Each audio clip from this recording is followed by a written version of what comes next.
कल्पना कीजिए एक ऐसा दिन जब भारत का भविष्य बदलने वाला था और एक छोटा सा शहर बक्सर इतिहास के नक्शे पर अचानक सबसे महत्वपूर्ण बन गया। यही हुआ बैटल ऑफ बक्सर, जहां भारत की राजनीतिक ताकत का नया अध्याय लिखा गया।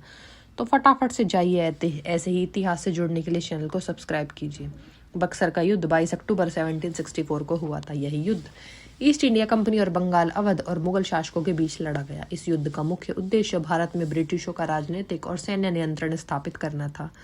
इस युद्ध में ईस्ट इंडिया कंपनी के कमांडर हेक्टर मुनरो ने अपनी यूरोपीय शैली की सेना के साथ शुजा-उद-दौला अवध के नवाब और मीर कासिम बंगाल के नवाब और मुगल बादशाह शाह आलम द्वितीय को पराजित किया। यह युद्ध केवल एक सैन्य संघर्ष नहीं था, बल्कि यह भारत में ब्रिटिश राज की शुरुआत का प्रतीक बन गया।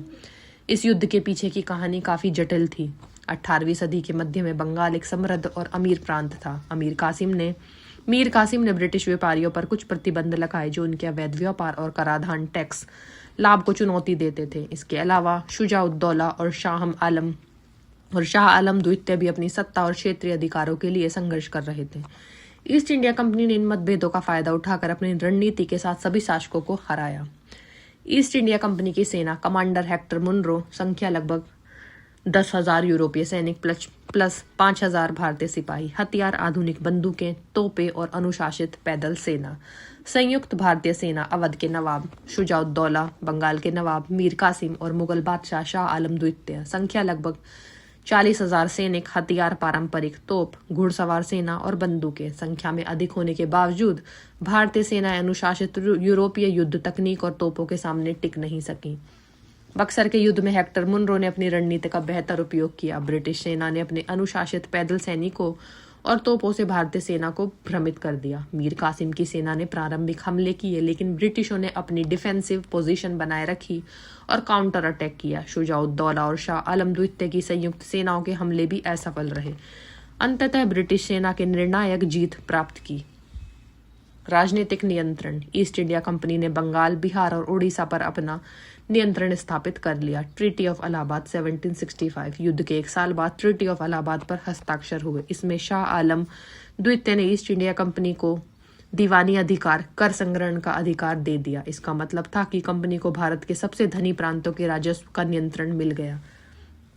मुगल बादशाह शाह आलम द्वितीय की सत्ता लगभग प्रतीकात्मक हो गई। भारत में मुगल शासन आधिकारिक तौर पर कमजोर हो गया और ब्रिटिश प्रभाव बढ़ाना आसान हो गया। यह युद्ध भारत में ब्रिटिश साम्राज्य की नींव बन गया, जो अंततः 1857 तक भारत का प्रमुख राजनीतिक शक्ति बन गया।